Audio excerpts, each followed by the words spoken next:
After reading the chapter, I was excited to see that there are programs available like the Early Head Start for children to help them with their literacy skills. I thought it was wonderful that they also come to the home and provide services in-house. I also thought it was great that they work with the parents as well as with the children so that everyone is working together to meet the needs of the child. After watching the video, I was excited to see that what I do does matter. I am an early childhood educator and I teach 3-year-olds. And I'm constantly having conversation and engaging in conversation in the playground, at snack time, lunchtime, and of course during our circle time, we work on comprehension skills when we read stories, and as well as conversation skills and language development skills. So it was nice to see that I am having an impact on these children's lives in order for them to build their literacy skills. On a personal level, I have a 2-year-old daughter and a 5-year-old son, and we are a very talkative family. We sit down for dinner together, we have conversations, before we go to school, we have conversations, before we go to bed. Grandparents are involved in conversation. We're a very talkative group, and I have seen my children being able to, speak in sentences. Even my 2-year-old daughter sometimes amazes me with what she says, but I'm, happy to see that this is beneficial for them, and for us being such a talkative family and not just using business talk, that my children are acquiring the vocabulary and literacy skills that they need just from being at home. What worries me today is technology. There's so much technology around us, and we need to be role models for our children, which is very hard to be a role model when we can do things like order groceries online or just do anything on our iPhone at a touch of a button. My children, and I've seen many children on their iPads, and I feel like that takes away from opportunities to where you can have conversation.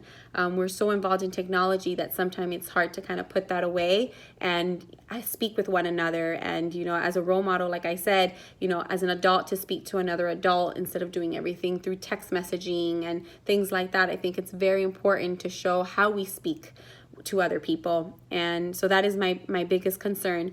When it comes to the program, the Early Head Start, my concern for that is how is that information available to parents? As an educator, I know about this program from my job, as well from obviously taking this college course, but as a parent, I would wonder how exactly they would get this information, especially maybe low-income families may not have things like computers or internet access at home.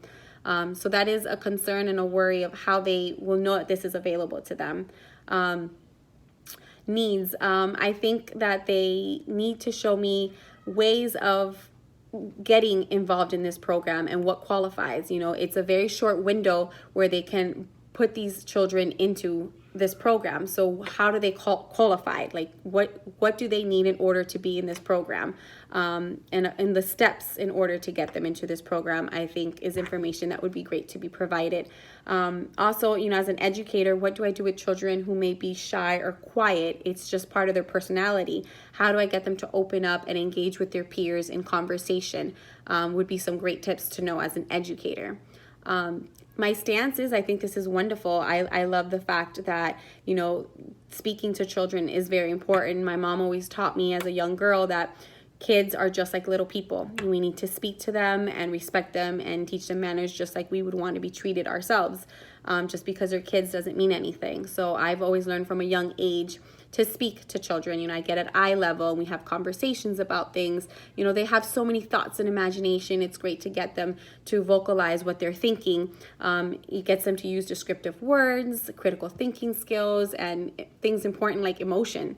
At a young age, it's very hard to use to describe what it is that you're feeling, and that leads into problem solving. So if a child is feeling upset and is able to communicate that to you, it's a great skill to have, and they can behave in the appropriate manner. So I think that is huge too. My suggestion for anyone out there who may not be the talkative family or maybe working so hard and just don't have the attention or the time to be with their children as much, I always tell all of my parents, read a book. Before bed, a bedtime story is great. If you read a book, you can pull great questions from it. What did you think of the story? What was your favorite part? Why do you think this happened? And it's a great way to make dialogue with your children and just have conversation, so you're not constantly just using business talk. Say here, do that, eat your food, take a tub.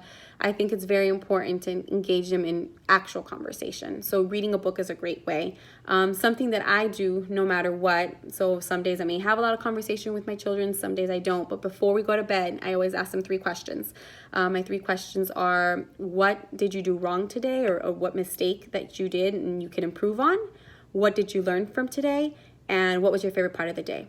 And it's a nice 10-minute little conversation that we do right before bed. It kind of settles the day, and you're ready for a brand new day the very next day.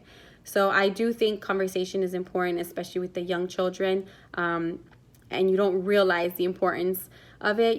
I can see a lot of parents, at a young age, they don't really worry about their vocabulary or their literacy skills until they get to kindergarten. So I think it is important to learn about this program and learn that you need to speak with your children and have conversations with them. So that's it.